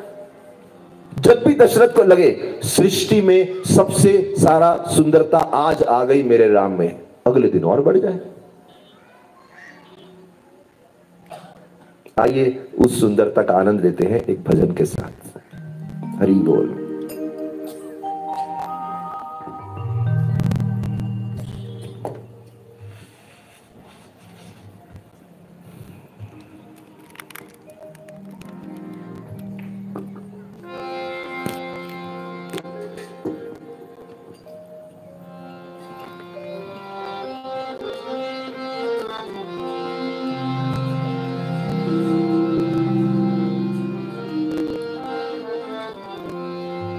तेरी मंद मंद मुस्कानियाँ पे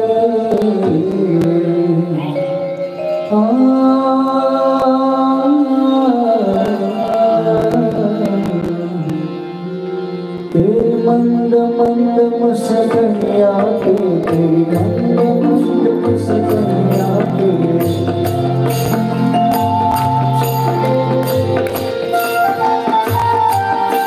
तेरी मंद मंद मुस्कानियाँ पे बलिहार राघव बलिहार राघव।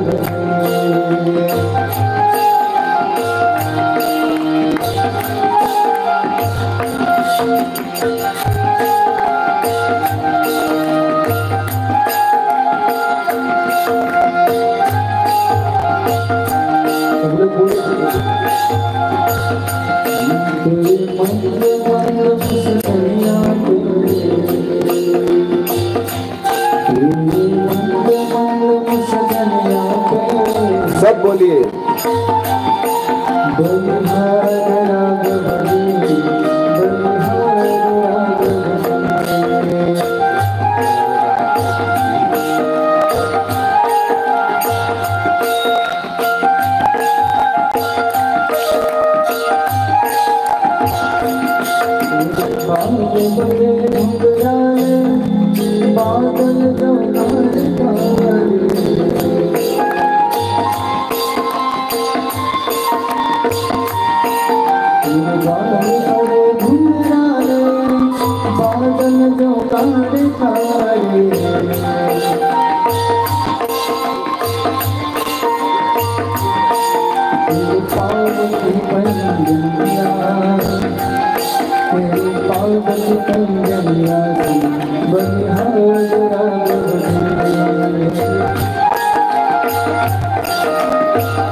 लगती है प्यारे प्यारे लगते हैं प्यारे प्यारे ऊपर जोड़ते जाओ मेरे बलिहारी तेरी मंद मंद मसगनिया के तेरी मंद मंद मसगनिया के बलिहार राघवनी बलिहार राघवनी बलिहार राघवनी बलिहार राघवनी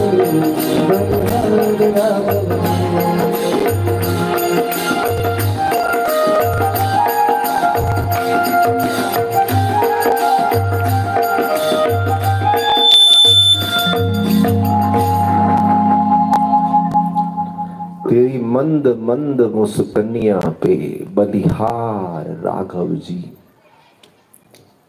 भगवान की मुस्कान के बारे में बात कर रहे हैं। वैसे कितना है ना, देखिए इतना सुंदर सुंदर अगर रामायण पढ़ेंगे, कृष्ण लीला पढ़ेंगे, महाप्रभु के बारे में पढ़ेंगे, ऐसा ऐसा वर्णन दिया है, बस मन करता है एक बार तो देखना है, एक बार तो राम जी के सौंदर्य को देखना है। क्या होगा ना वो सौंदर्य। देखिए जब बच्चा बड़ा होता है उसका सौंदर्य बढ़ता होगा, लेकिन अगर उसको नहला के रखा है, साफ सुथरा रखा है, नहीं तो गंदा हो जाता है शरीर। हमारे शरीर के सारे छिद्रों से गंदगी निकलती है। क्या होगा ना, राम जी का सौंदर्य प्रतिदिन बढ़ता ही जा रहा है, बढ़ता ही जा रहा है, बढ़ता ही जा रहा है। मैं एक बात बताता हूं आपको, चैतन्य महाप्रभु जो भगवान स्वयं कृष्ण भगवान अवतार लेके आए, उनके साथ नित्यानंद प्रभु आए। नित्यानंद प्रभु कीर्तन किए। बोले वो कीर्तन उन्होंने शुरू किया कि जितने छोटे छोटे बच्चे हैं ना सब खेल रहे हैं, वो सब नित्यानंद प्रभु के साथ कीर्तन में नाचने लगे।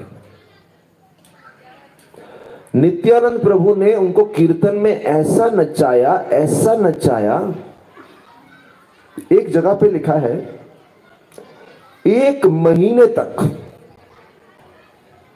दोनों कान खोल के सुनिए क्या बात है, 1 महीने तक वो बच्चे नाचते रहे, नाचते रहे, नाचते रहे, वो खाना पीना भूल गए।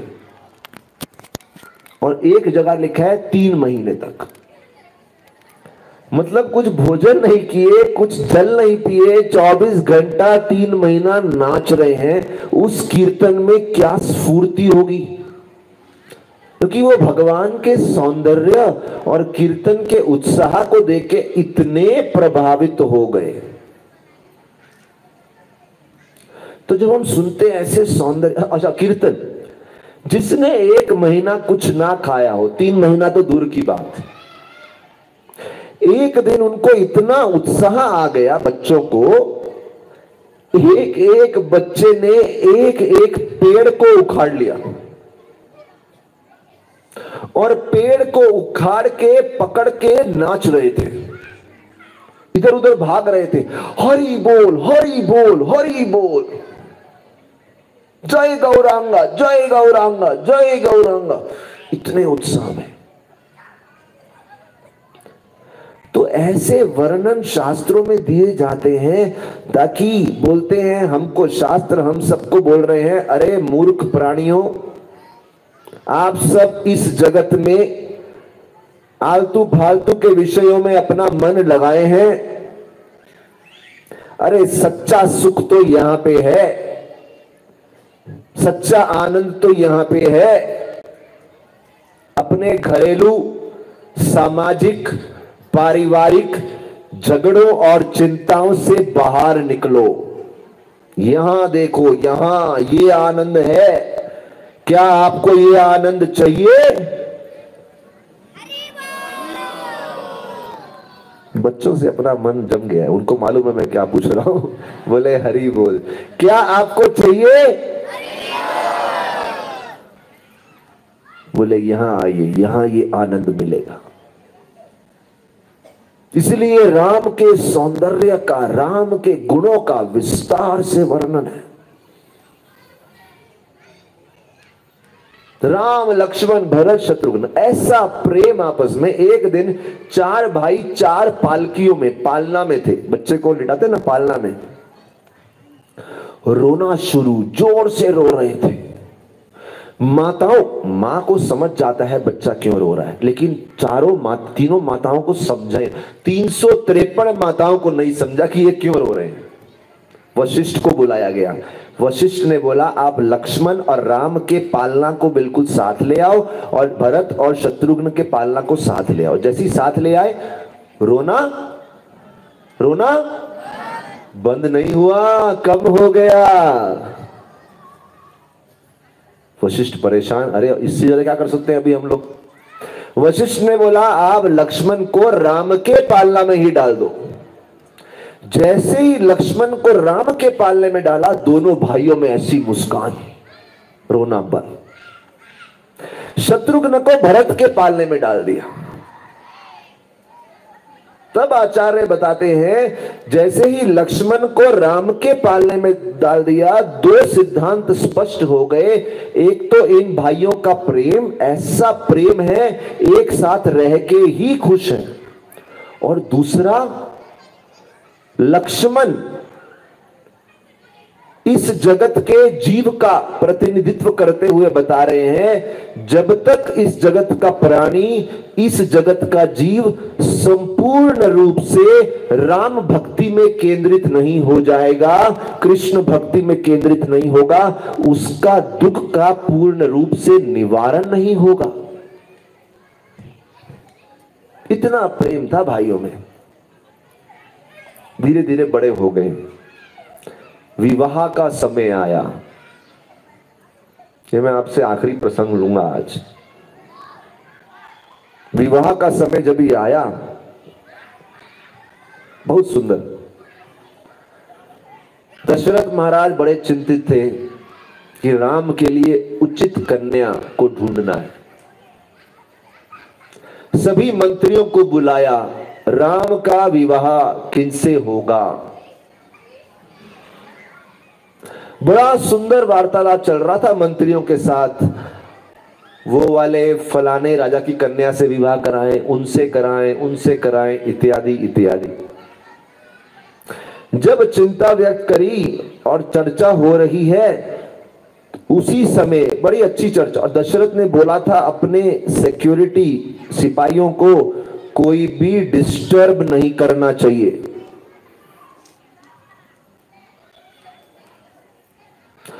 तो तभी एक सिपाही भागता हुआ आया, महाराज वो आ गए, वो आ गए, वो आ गए, वो आ गए। कौन आ गए? अरे वो आ गए, अरे उनकी तो आंख से आग निकल रही है, आंख से आग निकल रही। अरे बड़े गुस्से में, बड़े गुस्से में, बड़े। तो उनको रोकना था। अरे मैंने उनको रोका तो और गुस्से में आ गए। अरे वो विश्वामित्र, क्या करूं उनका मैं। विश्वामित्र गेट पे खड़े हैं, विश्वामित्र, विश्वामित्र। अभी वो सिपाही के लिए तो केवल एक नाम था विश्वामित्र, एक गुस्से वाला ऋषि। दशरथ ने जब वो नाम सुना, दशरथ के बुद्धि में तो मानो पूरा इतिहास खुल गया हो। विश्वामित्र, सब लोग बोलिए, विश्वामित्र, विश्वामित्र, विश्वामित्र। दशरथ महाराज को मालूम था ये विश्वामित्र नहीं थे, इनका तो नाम कुछ और था, लेकिन इन्होंने जीवन में ऐसी तपस्या करी, ये नाम कमाया है, इन्होंने नाम कमाया है। इस नाम के स्तर का सम्मान कमाया है। भागते हुए गए। अच्छा देखिए, अभी बड़ी सुंदर बात है। जब विश्वामित्र आए, दशरथ महाराज क्या कर रहे थे? क्या कर रहे थे बताइए? चर्चा। क्या चर्चा कर रहे थे? शादी की, विवाह कैसे होगा। बीच में रुकावट आ गई। बहुत सीखने वाली बात है, ध्यान दीजिए। जब आप मन में कुछ इच्छा रखे हैं और उस इच्छा की पूर्ति की योजना बना रहे हैं, उस समय आपके जीवन में कुछ ऐसा किस्सा आएगा, आपको लगेगा ये सबसे बड़ी रुकावट है। शायद वही किस्सा, वही अपॉर्चुनिटी, वही मौका आपकी इच्छा की पूर्ति करने आया है, लेकिन आप उसको रुकावट समझते रह जाएंगे। उस समय आपको समझेगा नहीं ये क्यों आए, इतना क्रोधपूर्ण व्यवहार लेके क्यों आए। देखिए, ये जो प्रसंग सुनाने जा रहा हूं तो बहुत कुछ सीखने वाला है। जो लोग ध्यान से सुनेंगे बहुत कुछ सीखेंगे। आप कुछ सोचे हैं, हो कुछ रहा है, आपको समझ में नहीं आ रहा ये क्यों हो रहा है, आपको उस समय धीरज रखना पड़ता है, धैर्य। ये विश्वामित्र जो आए हैं, कल को जाके इनका आना राम के विवाह का कारण बनेगा। लेकिन ये दशरथ को मालूम नहीं है, विश्वामित्र को इस बात का अभी चिंता नहीं है, ध्यान नहीं है, ज्ञात नहीं है। लेकिन भगवान दैव ने योजना बनाई है ऐसी कि आज जो आपके जीवन में रुकावट दिख रही है, यही रुकावट कल को आपकी इच्छा की पूर्ति का कारण बनेगी। बोलो हरि बोल। इस बार आप अच्छे से बोले, लगता है आपके अंदर विश्वामित्र भाव आ गया। जोर से बोले आप।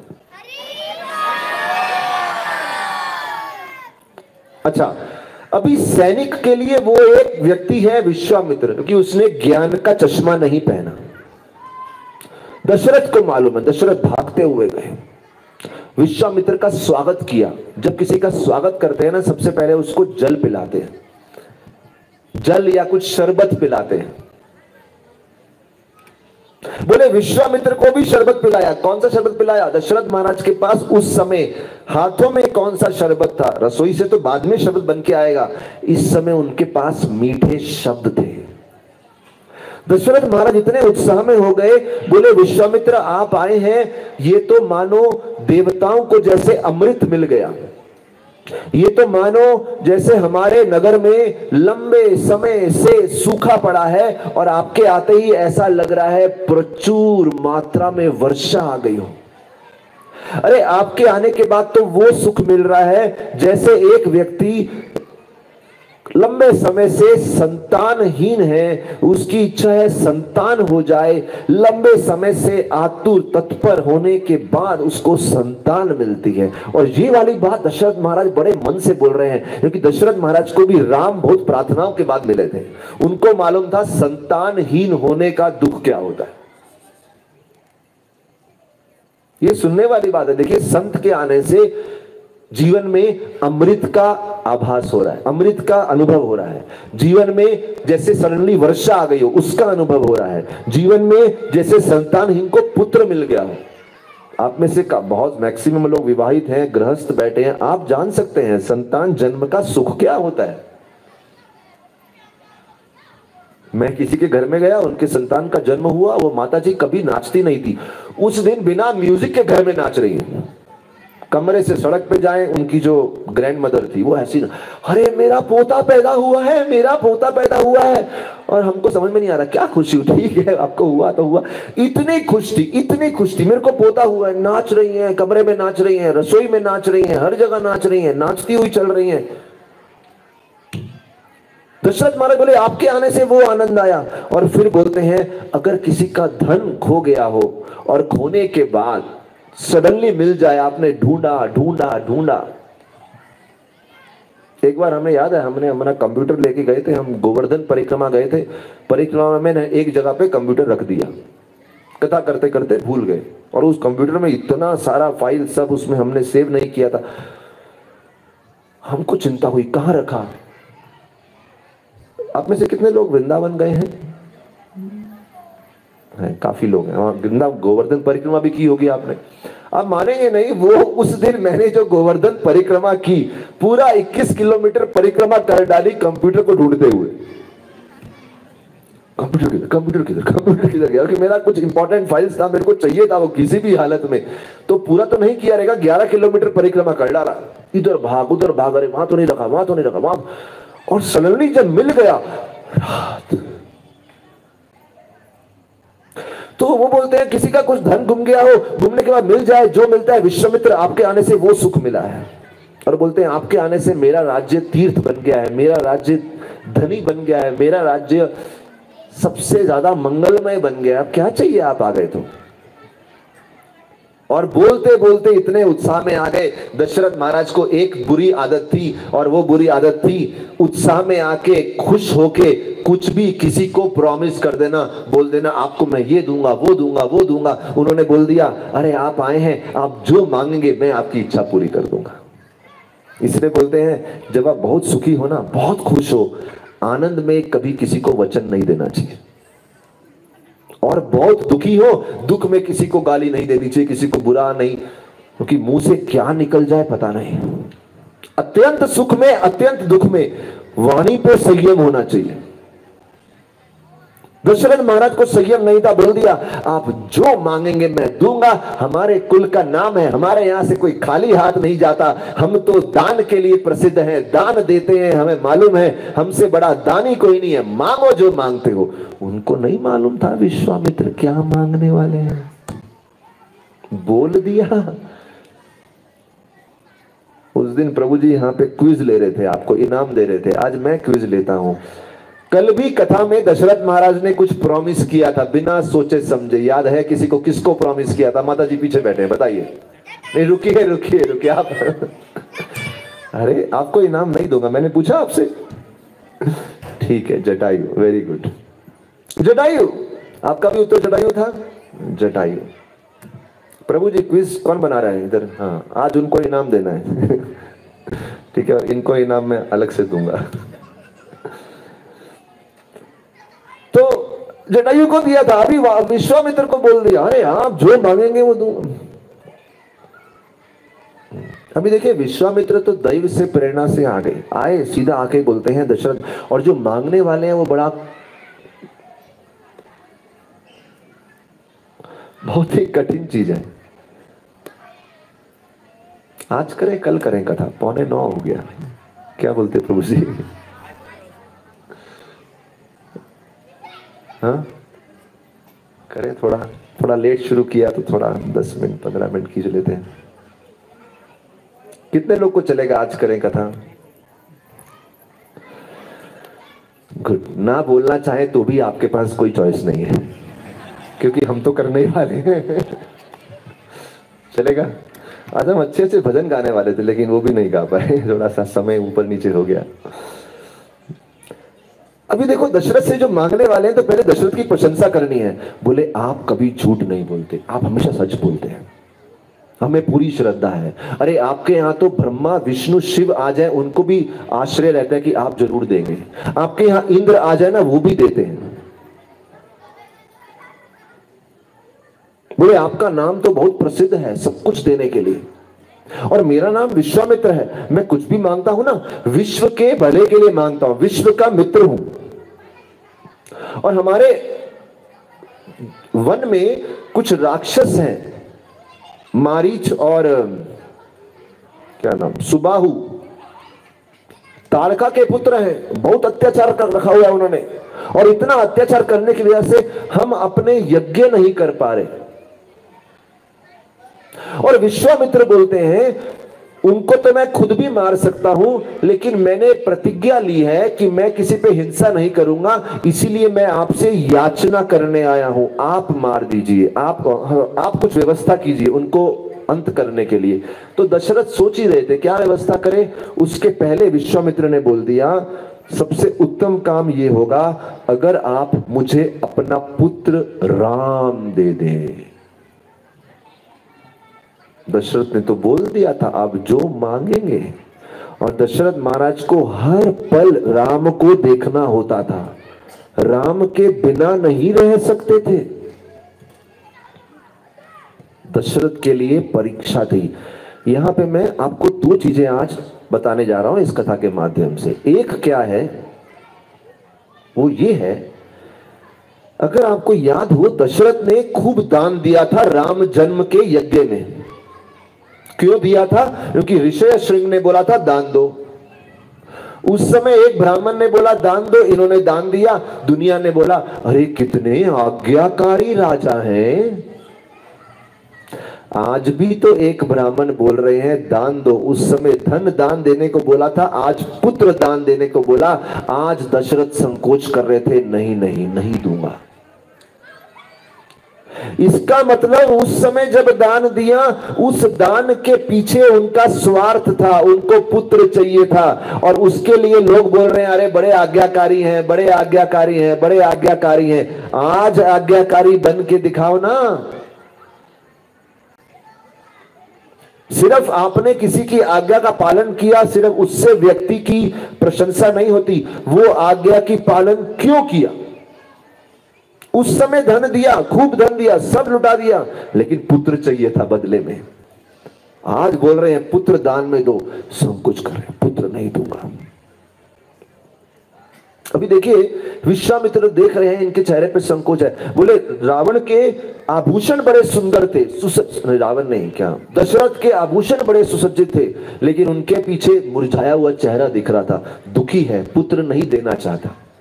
तो विश्वामित्र बोलते हैं देखो आपका पुत्र ना बहुत सक्षम है, शक्तिशाली है, और अगर कुछ कमी है तो मैं ट्रेनिंग दूंगा, और वैसे भी आप प्रॉमिस कर चुके हो, कृपया आपके स्नेह को बीच में मत आने दो। आपका स्नेह बीच में आएगा, आपका प्रॉमिस टूट जाएगा, प्रतिज्ञा टूट जाएगी, आपकी बदनामी होगी।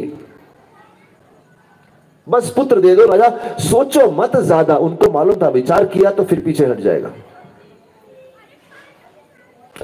दशरथ के लिए मानो किसी ने एक भाला लेके, एक त्रिशूल लेके उसके हृदय में डाल दिया हो, पूरा हृदय चीर फाड़ कर दिया हो। उस समय बड़ी सुंदर बात आती है। देखिए आप सब इधर देख रहे हैं, मैं आपको देख रहा हूं। यहां पे मैं अगर एक बड़ा 6 लिखता हूं, 6, आपकी तरफ से वो क्या दिखेगा, क्या दिखेगा, 9 दिखेगा, 9। मेरी तरफ से मैंने 6 लिखा, आपको 9 दिख रहा है। एक ही चीज को अलग अलग दिशा से देख रहे हैं। दशरथ और विश्वामित्र के बीच में बहस छिड़ गई, झगड़ा हो गया।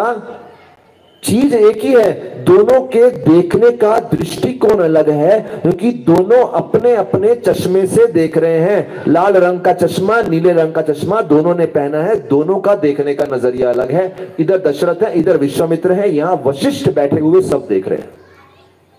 अभी देखो 4 अलग अलग दृष्टिकोण दिखाता हूं। क्या दृष्टिकोण, क्या दृष्टिकोण थे देखिए। पहला, विश्वामित्र बोलते हैं अरे आपका राम बहुत शक्तिशाली है, मैं जानता हूं आपके राम को। विश्वामित्र सामने खड़े हैं, दशरथ महाराज आसन पे बैठे हैं, राजा हैं। दशरथ बोलते हैं तू जानते हैं राम को। ऐसा बोला नहीं उन्होंने, तू संत है, ऋषि है। बोले आप जानते हैं राम को, पहली बार आप यहां पे आए हैं, पहली बार अयोध्या में प्रवेश किया, आप राम को जानते हैं। अरे राम को तो मैं जानता हूं, बचपन से बड़ा किया है। आज राम 12 साल का है, 12 साल से देख रहा हूं उसको मैं। दोनों सही है, दशरथ महाराज सही है, पिता के भाव में जानते हैं। वशिष्ठ विश्वामित्र सही है, क्योंकि वो तो राम की परम शक्ति के दृष्टिकोण से देख रहे हैं, वो जानते हैं। दूसरा चीज, दशरथ जो है चश्मा कौन सा लगाया है, केवल राजा का चश्मा नहीं लगाया, पिता के स्नेह का चश्मा लगाया है। विश्वामित्र देख रहे हैं पूर्ण रूप से विरक्त हैं, उन्हें कोई अपना स्वार्थ नहीं है, उनको बस प्रजा का भला करना है। कभी कभी कोई व्यक्ति आसक्ति से देखता है, अटैचमेंट से देखता है। दशरथ को राम से अटैचमेंट है, वो समझ ही नहीं पा रहे राम की शक्ति को, उनको केवल राम के दोष दिख रहे हैं। मैं कभी कभी घरों में प्रोग्राम के लिए जाता हूं, मैं देखता हूं पिता अपने बच्चों को हमेशा गाली देते हैं, किसी काम का नहीं, किसी काम का नहीं, किसी काम का नहीं।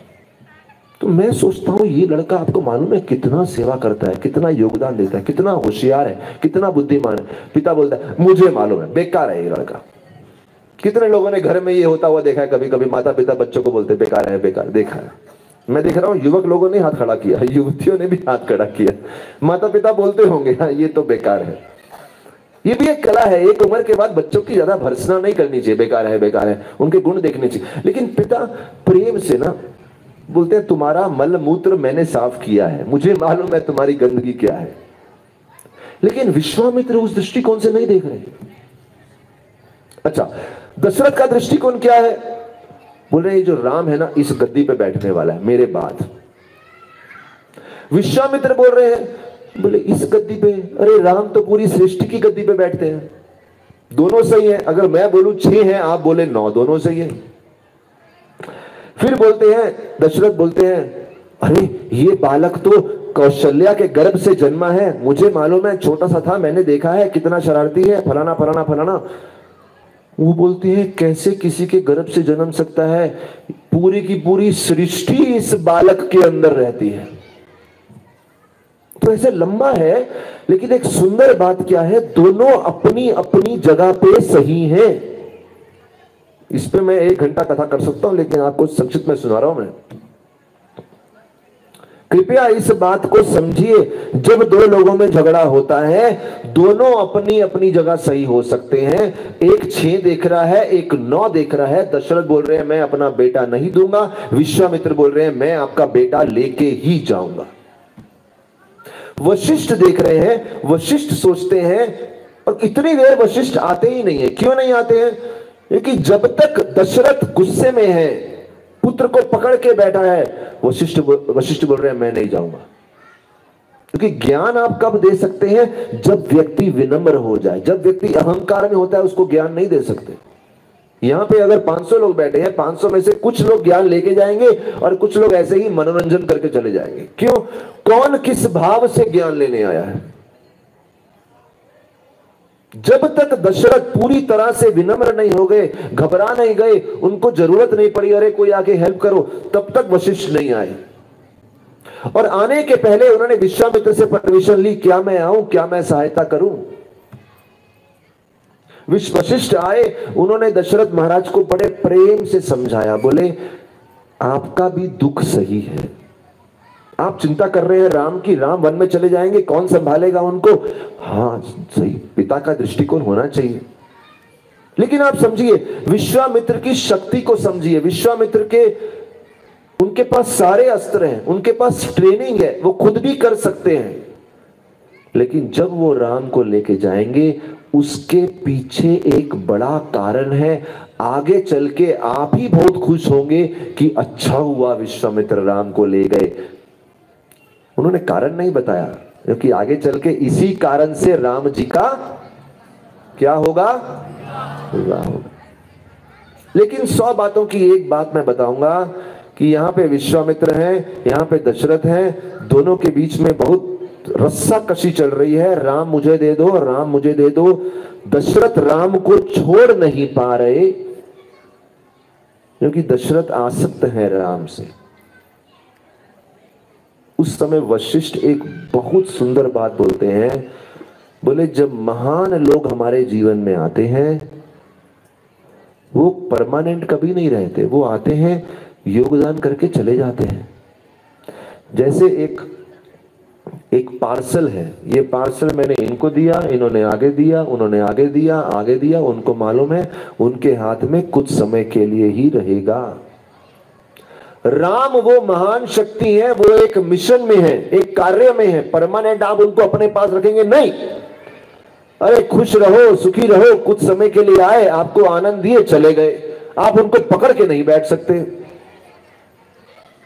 जाने दो, जाने दो।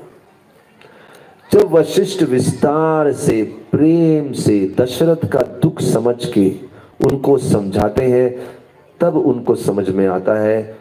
दशरथ राम को बुलाते हैं, राम को बोलते हैं आप चले जाओ। राम एक बार प्रश्न नहीं पूछते, अरे मुझसे पूछा क्या? आजकल का बेटा यही बोलेगा ना, मुझसे तो पूछो पापा। अरे मुझसे तो पूछा नहीं, भेज रहे हैं मेरे को आप।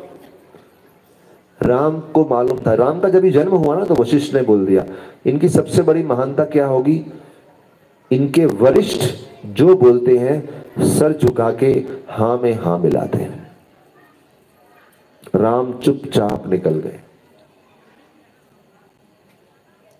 और विश्वामित्र बहुत खुशी से राम को लेके चले गए।